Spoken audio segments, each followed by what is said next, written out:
बहनों, मेरे दोस्तों और देशवासियों, मेरा नाम संजय भगवान मानसुखानी है और मैं आपको कलकत्ते से संबोधित कर रहा हूँ। आज जिस विषय पे हम बात करेंगे उसका हमारे जीवन में बहुत अहम रोल है। आज जिस विषय में हम बात करेंगे वही हमारा भविष्य बनाता है। आज जिस विषय में हम बात करेंगे वही हमारे भूतकाल से हमको यहाँ तक लेके आता है। मेरे प्यारे भाइयों बहनों दोस्तों, हाँ, हम बात करेंगे आज कर्मों की। हाँ, हमारे कर्मों की। ये कार्मिक साइकिल हमारा कहाँ शुरू होता है और ये कहाँ खत्म होता है।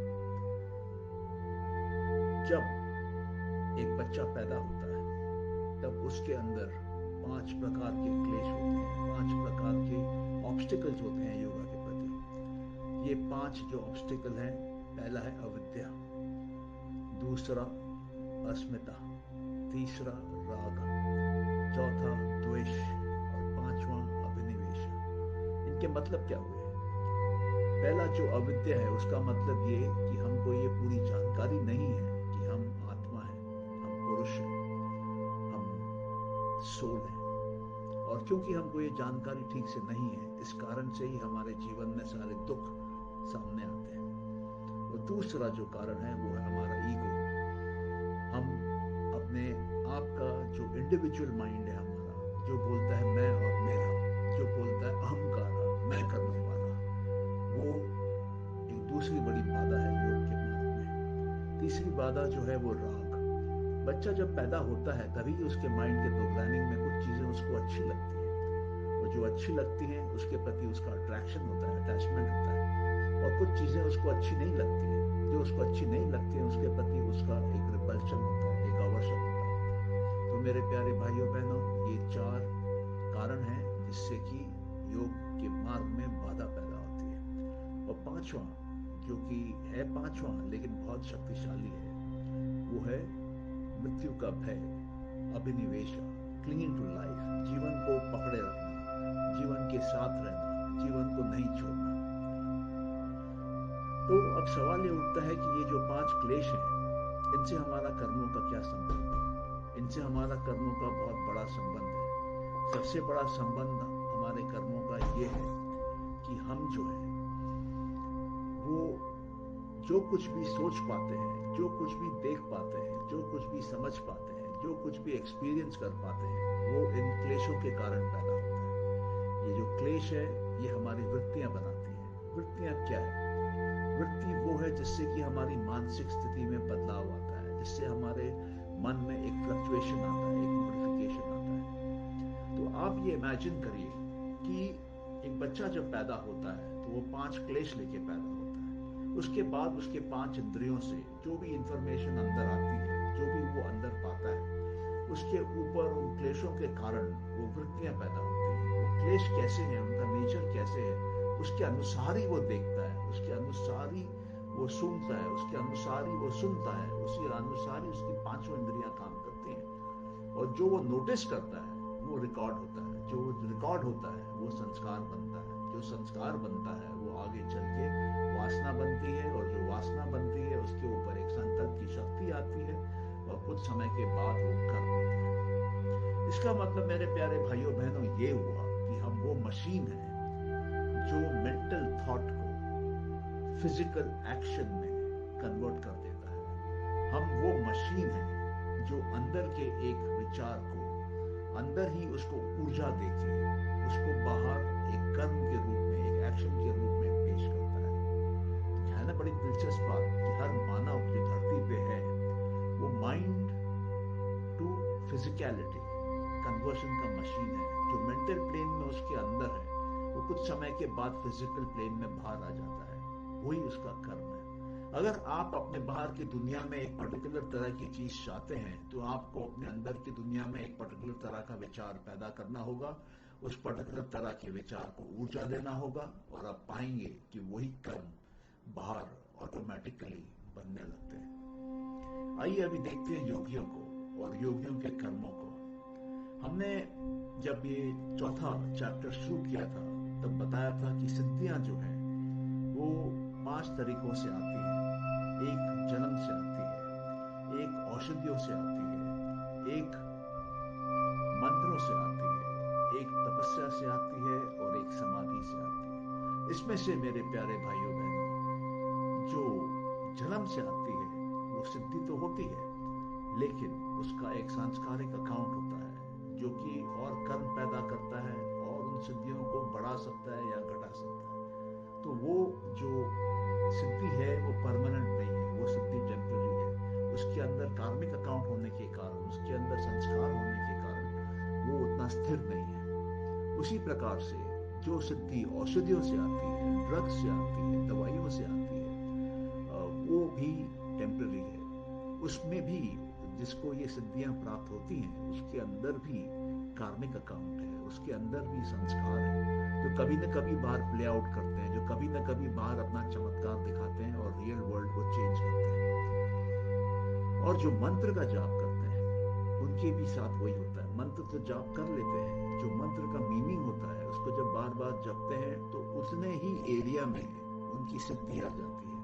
बाकी एरियाज में उनके अंदर अभी भी संस्कार रहते हैं, और क्योंकि उनके अंदर अभी भी संस्कार रहते हैं उस कारण से वो मुक्ति के द्वार तक नहीं पहुंच पाते हैं, वो बंधे हुए रह जाते हैं, वो अटके हुए रह जाते हैं। जो तपस करते हैं, जो तपस्या के माध्यम से अपने अंदर सिद्धि पैदा करते हैं, उनकी सिद्धियां फिर भी ज्यादा समय तक रहती हैं। बट तपस्या करने के कारण, तपस्या का जो मोटिव, अगर वो मोटिव में कमी है, अगर वो मोटिव में खोट है, अगर मान लीजिए कोई राक्षस, कोई दानव तपस्या कर रहा है सिद्धियां प्राप्त करने के लिए, तो उसके मन में कहीं ना कहीं ये इच्छा होगी कि मैं उसका ऐसा उपयोग करूं कि मेरी शक्ति और बढ़े, मेरे लोग में से दबे।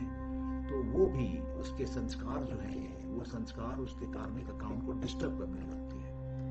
एकमात्र इकलौता तरीका सिद्धियां प्राप्त करने का, जिससे कि संस्कार के अकाउंट कम हो जाते हैं, खत्म हो जाते हैं, मिट जाते हैं, मुक्ति के मार्ग में ले जाते हैं, केवल्य में ले जाते हैं, वो सिर्फ और सिर्फ समाधि है। समाधि में हमने देखा कि दो प्रकार की समाधियां होती हैं, एक निर्बीज समाधि, एक सबीज समाधि।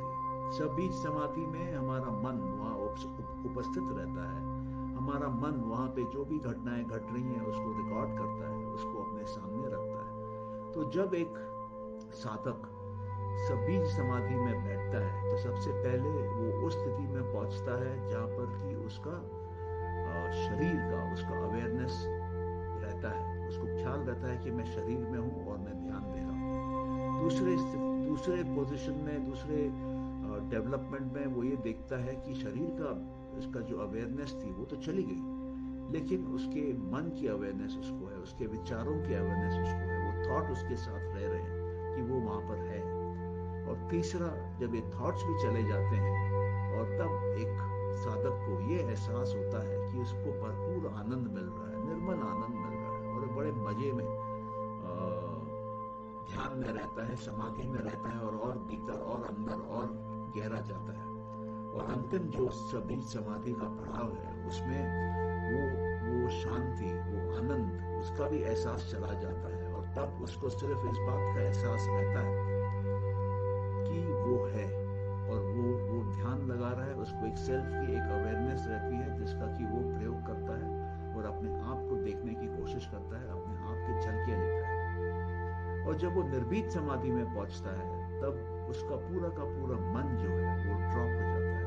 तब वो जो योगी है, तब वो योगी जो है वो ये भूल जाता है कि वो कहाँ पर है, वो ये भूल जाता है कि क्या समय हो रहा है, वो ये भूल जाता है कि वो किस वस्तु पे ध्यान लगा रहा था, वो ये भूल जाता है कि जिस वस्तु पे वो ध्यान लगा रहा था उस वस्तु का वर्णन क्या है। तो मेरे प्यारे भाइयों बहनों, ये समाधि की 5 स्थितियां जब एक योगी पार करता है तब जाके उसके संस्कार जो हैं, जो उसके अंदर रहते हैं, वो खत्म होने लगते हैं। और अब जो योगी है, क्योंकि उसके संस्कार खत्म होने लग गए हैं, तो वो ये पाता है कि उसका जो नए कर्म है वो नहीं बन रहे हैं, और पुराने कर्म जो हैं वो एक एक करके धीरे धीरे करके निकल रहे हैं बाहर उससे, और उसको उन कर्मों से, उन संस्कारों से मुक्ति मिल रही है।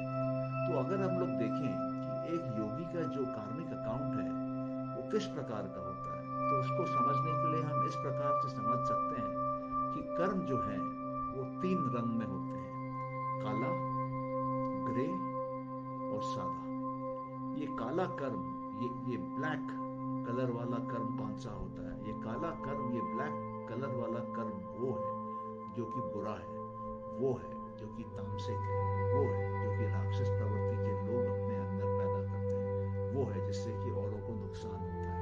तो वो सारे कर्म जिससे औरों को नुकसान होता है, जो तामसिक प्रवृत्ति के हैं, जो कि राक्षस लोग पैदा करते हैं औरों के ऊपर राज्य करने के लिए, वो सब काले कर्म है। सादा कर्म कौन सा हुआ? जो पुण्य के कर्म है वो सादे हुए।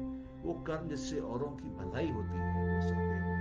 वो कर्म जो कि इंसान को अपने आत्मा के करीब ले जाती है, मोक्ष के करीब ले जाती है, वो सादे हुए। वो कर्म जिससे कि इंसान ऊंचाइयों को छूता है, ईश्वर के करीब जाता है, अपने सच्चाई को पहचानता है, वो सादे कर्म हुए। और एक कर्म ऐसा भी होता है जो ये सादा और काला का मिश्रण होता है, मिक्स होता है। इसमें कभी आपको दर्द होगा और कभी आपको सुख मिलेगा, कभी आपको दुख मिलेगा और कभी आपको खुशी मिलेगी।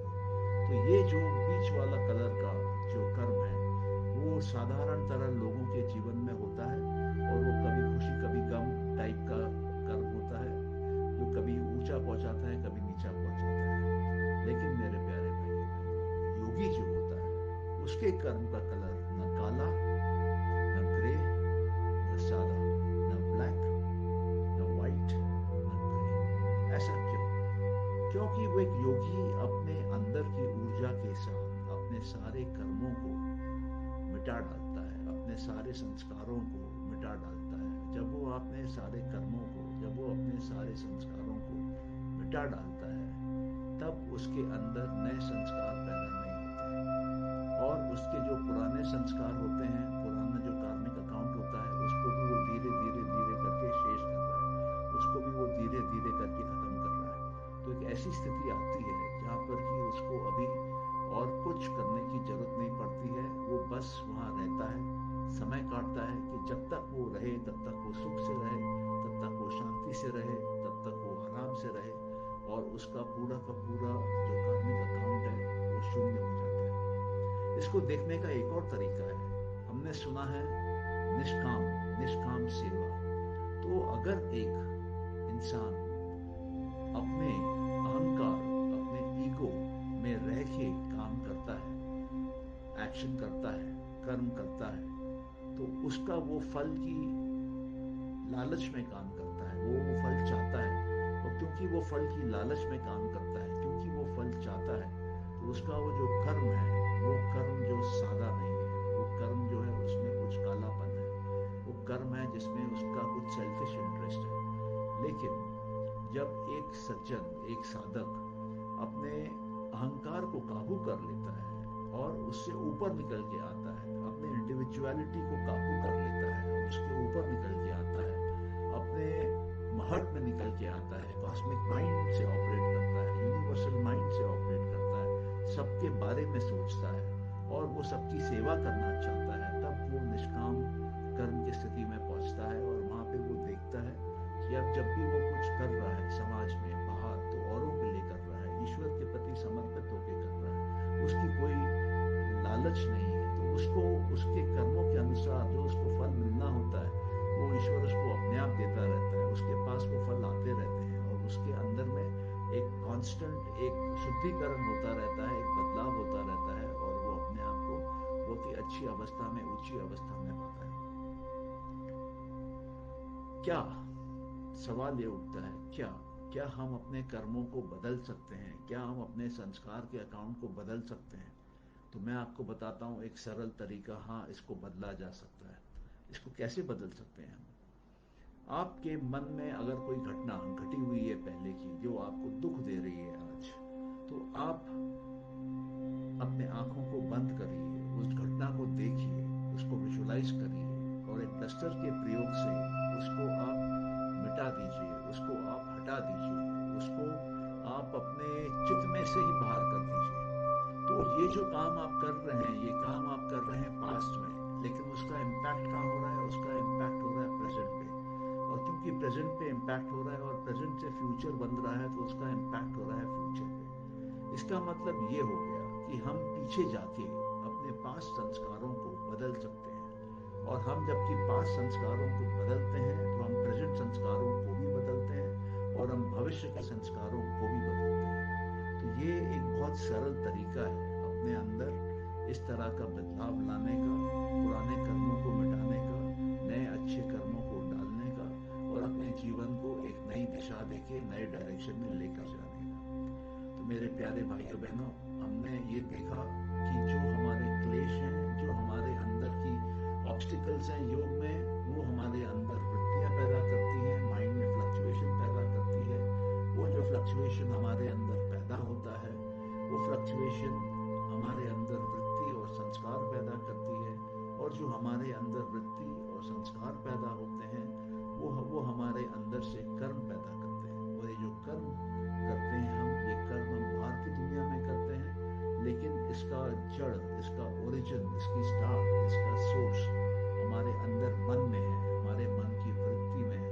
तो ये एक बहुत ही गोल्डन फॉर्मूला है मैनिफेस्टेशन का कि अगर आपकी कोई इच्छा है जिसको कि आप पूरा करना चाहते हैं, मान लीजिए आपकी इच्छा है कि मुझे फला कंपनी में नौकरी मिले, तो आपको क्या करना है? उसका विचार जो है अपने अंदर पैदा करना है, उसकी वृत्ति बनानी है। वो जो वृत्ति आपके अंदर बनती है उसको आपको और ऊर्जा देनी है और इमोशन देना है, तो वो एक संस्कार बन जाएगा।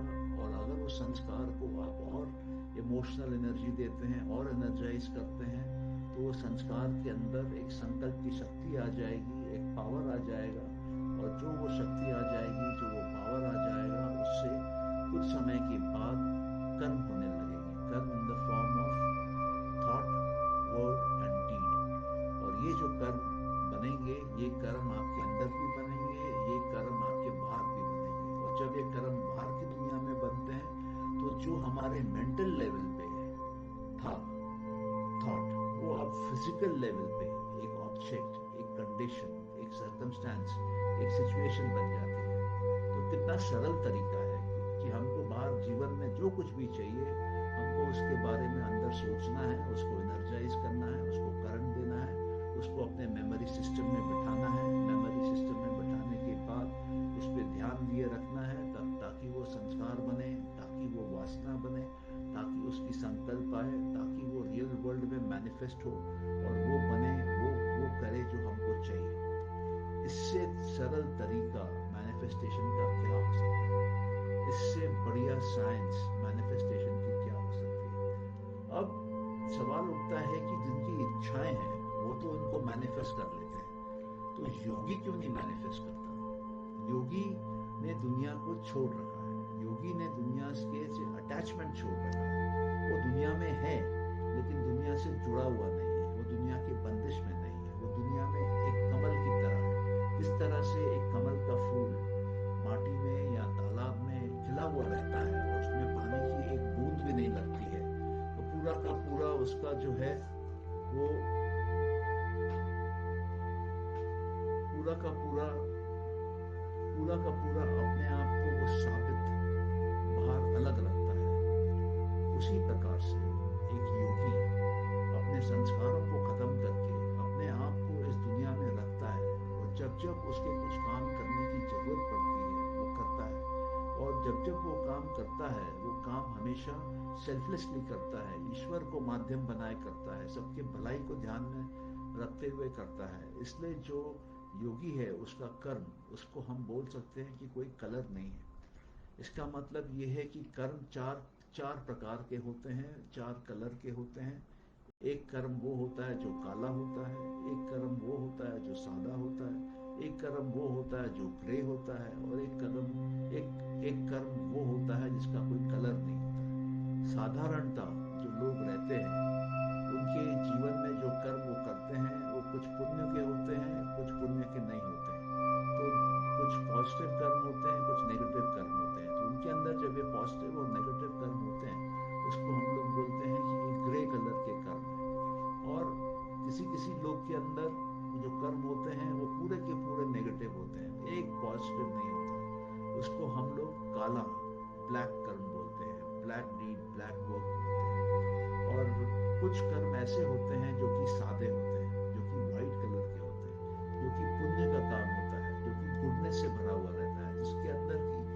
सारी शक्तियां मिली रहती हैं जो कि मानव का उत्थान करना चाहती हैं, उसको सही दिशा में लेके जाना चाहती हैं, औरों की सेवा करनी चाहती हैं। बट इसमें फिर भी थोड़ा बहुत अपना सेल्फ इंटरेस्ट रहता है।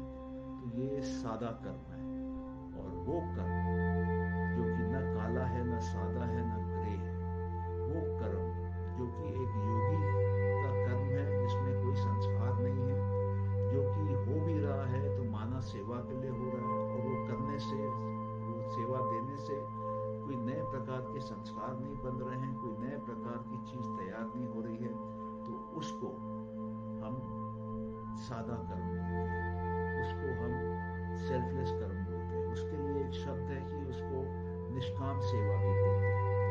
तो ये है कर्म। और कर्म जो है ये साइकिल है।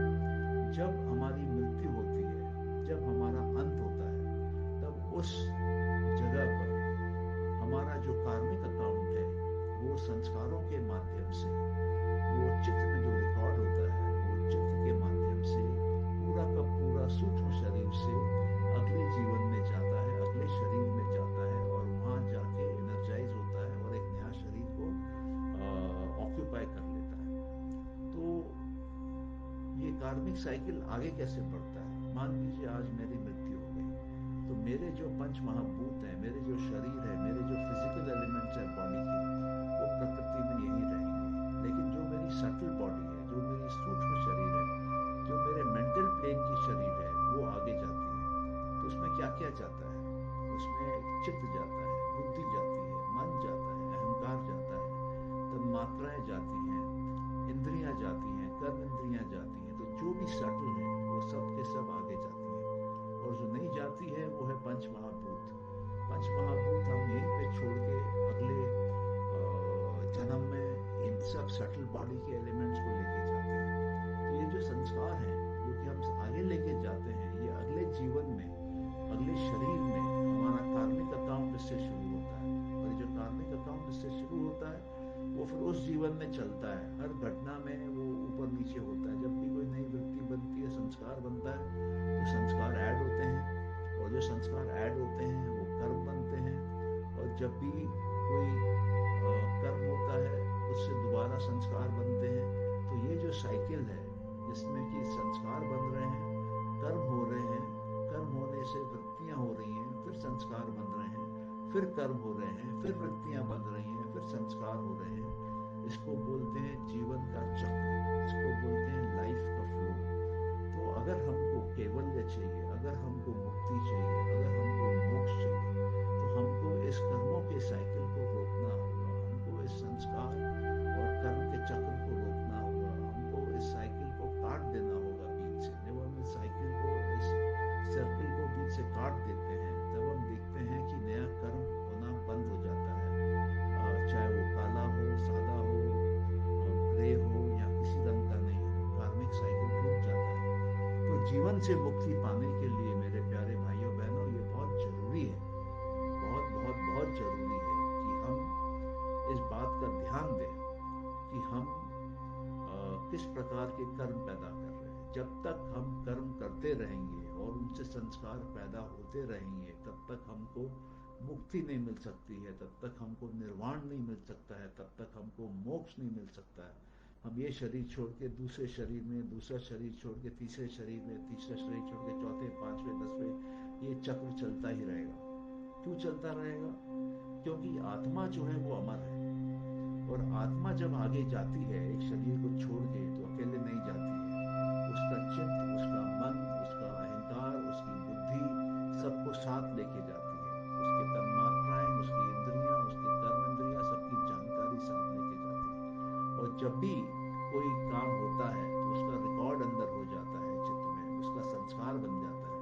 और जब भी कोई रिकॉर्ड बन जाता है, संस्कार बन जाता है, तो उसका जो रिजल्ट है वो बाहर कर्म के रूप में आता है।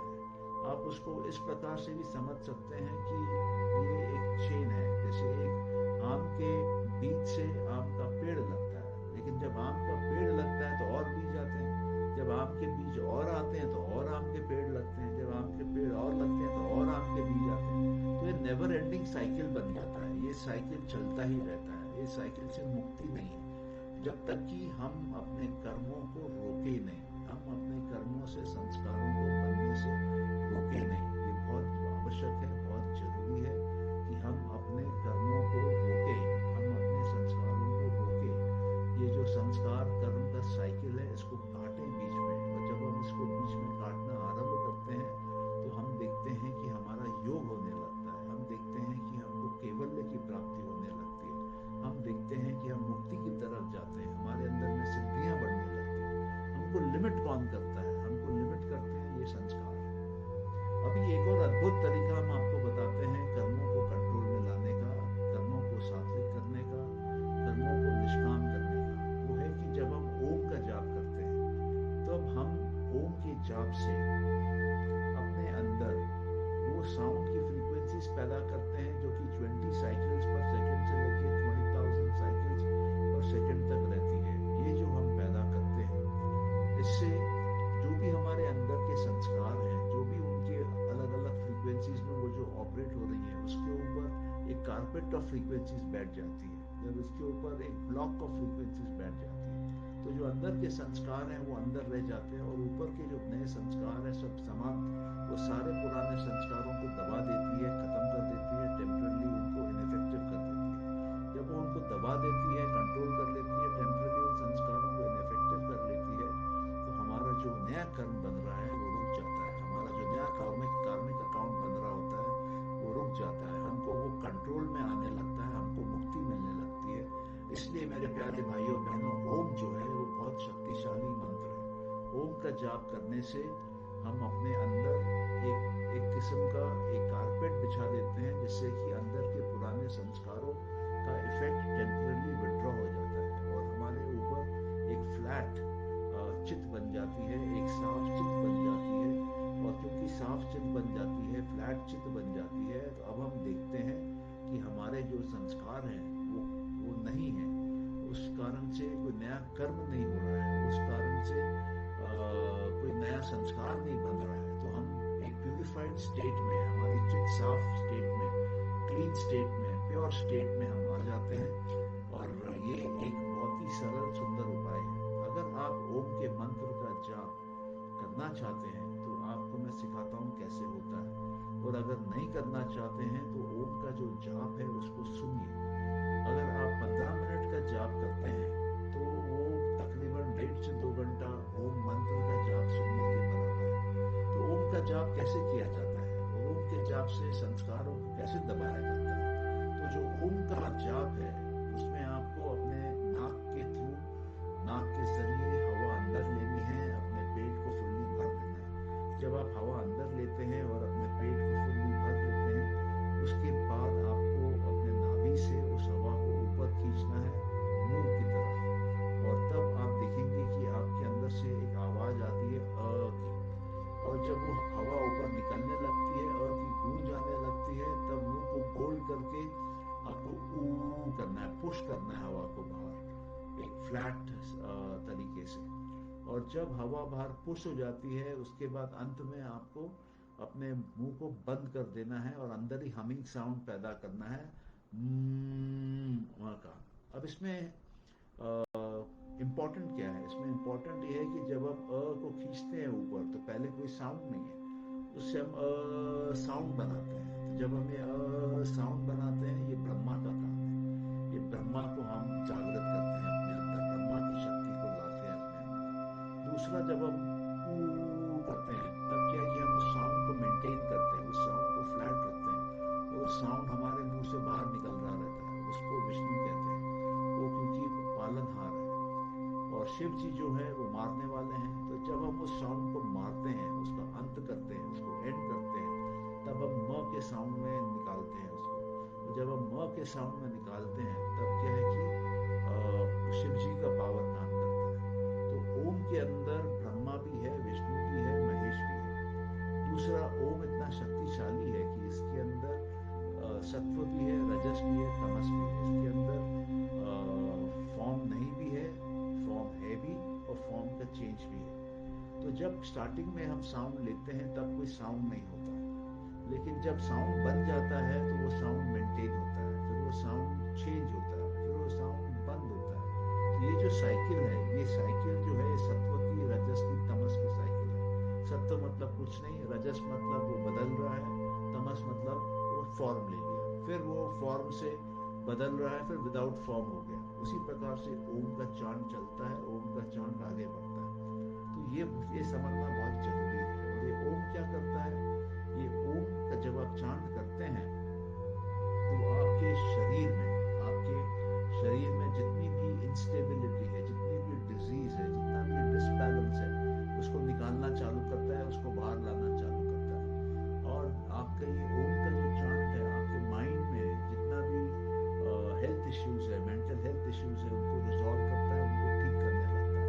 और ये ओम का चांट जो है, क्योंकि ये लास्ट में जो हम म बोलते हैं उससे इंटरनल वाइब्रेशन होती है, तो वो जो इंटरनल वाइब्रेशन है वो क्या करती है, वो म के साउंड में रेजोनेट करती है और हमारे पूरे स्कल के थ्रू बोन के स्ट्रक्चर के ऊपर जाके यहाँ पे मारती है। और जब यहाँ पे मारती है तो जैसे मैंने पहले भी आप लोगों को बताया था, हमारे पिनियल ग्लैंड को एक्टिव करती है, हमारे कॉन्शियसनेस लेवल को बढ़ाती है और हमको हायर कॉन्शियसनेस के जोन में लेके जाती है। तो ये ओम का जब आप जाप करते हैं तो आपके संस्कार जो हैं वो मिटने लगते हैं, संस्कार जो है चले जाते हैं और आपके मन में ईश्वर का वास होने लगता है। आपके मेंटल स्पेस में ईश्वर एक जगह बना लेते हैं, एक जगह ऑक्यूपाई कर लेते हैं, उसको होल्ड कर लेते हैं और फिर वहाँ से वो ऑपरेट करते हैं। तो आप ये देखते हैं कि जब ईश्वर आपके मन के अंदर, चित्त के अंदर घर कर लेता है और ओम के माध्यम से आता है, तो आपके सारे संस्कार जो हैं वो मिटने लगते हैं और खत्म होने लगते हैं और शून्य होने लगते हैं और वो कर्म की जो साइकिल है वो बंद होने लगती है और वहाँ से ही आपका कैवल्य की जर्नी चालू होती है, वहीं से ही आपकी मोक्ष की जर्नी चालू होती है, वहीं से ही आपकी मुक्ति की जर्नी चालू होती है। आप लोगों को अगर ये बात मेरी समझ में आई है जो मैंने आपसे कहा है, तो कृपया कमेंट्स कॉलम में आप अपना कमेंट लिखिए और ये जो थम्स अप का साइन है उसको लाइक करिए, तो हम लोग को इससे समझ में आएगा कि आप किस प्रकार के डिस्कशन को पसंद करते हैं, किस प्रकार की चीज़ें जानना चाहते हैं। वैसे फिलहाल हम लोग पतंजलि के 4th चैप्टर में हैं और 4th चैप्टर के हमने आज 6वां और 7वां सूत्र किया है। ये जो 6वां और 7वां सूत्र किया है, इसके बाद कुछ गिने चुने सूत्र हैं और ये फिर पतंजलि के योग सूत्र का जो हमने डे 1 से चालू किया था, पहले चैप्टर के पहले सूत्र से, वो कुछ दिनों के अंदर शेष हो जाएगा। तो आपके जो भी प्रश्न हैं आप हम लोग से पूछ सकते हैं, हम लोग को मेल कर सकते हैं और हम लोग कोशिश करके आपको उनका उत्तर देंगे। और हम जो कोर्सेज करते हैं वो कोर्सेज में भी आप ज्वाइन हो सकते हैं, कोर्सेज का भी आप फ़ायदा उठा सकते हैं और अपने जीवन को सुखी तरीके से आगे बढ़ा सकते हैं। योग जो है, योग का मकसद क्या है? योग का मकसद है अपने मन को शांत करना, अपने अंदर की पीड़ाओं को ख़त्म करना। तो हम यही आशा करते हैं कि इन सेशंस में आप जब हमारे साथ हैं तो आप ईश्वर, कपिल मुनि और पतंजलि के दिव्य ज्ञान और दिव्य रोशनी के साथ ये समझ पा रहे हैं कि ये सांख्य की कारिकाएँ क्या हैं और ये योग के सूत्र क्या हैं। और ये भी आशा करते हैं कि आपके मन में शांति लेने के बाद आप अपने परिवार को शांत और खुश देखना चाहते हैं, अपने समाज को, अपने देश के लोगों को भी शांत और खुश देखना चाहते हैं और इस विदेश के जितने भी लोग हैं उनके भी मन में आप तृप्ति, खुशी, परमानेंट हैप्पीनेस देखना चाहते हैं। तो मेरे प्यारे भाइयों बहनों, इस बात पे ध्यान दें कि योग एकमात्र ऐसी वो है विद्या है जो कि आपको सब कुछ दे सकती है, आपकी जो इच्छाएं हैं उसको पूरी करा सकती है, जो आप मुक्ति चाहते हैं मुक्ति दिला सकती है, सिद्धि चाहते हैं सिद्धि दिला सकती है, मन की शांति चाहते हैं मन की शांति दिला सकती है, स्वास्थ्य अपना अच्छा चाहते हैं स्वास्थ्य आपका अच्छा दिला सकती है। आप लोगों का बहुत बहुत धन्यवाद, आप लोग यहाँ थे, आपने मेरी बात सुनी और मैं यही आशा करता हूँ कि आपको मेरी बातें समझ में आई होंगी, आपको अच्छा लगा होगा और आप इस योग के जर्नी में और आगे बढ़ना चाहते हैं, अपने जीवन में खुशहाली लाना चाहते हैं, जिससे कि आपके आसपास सबके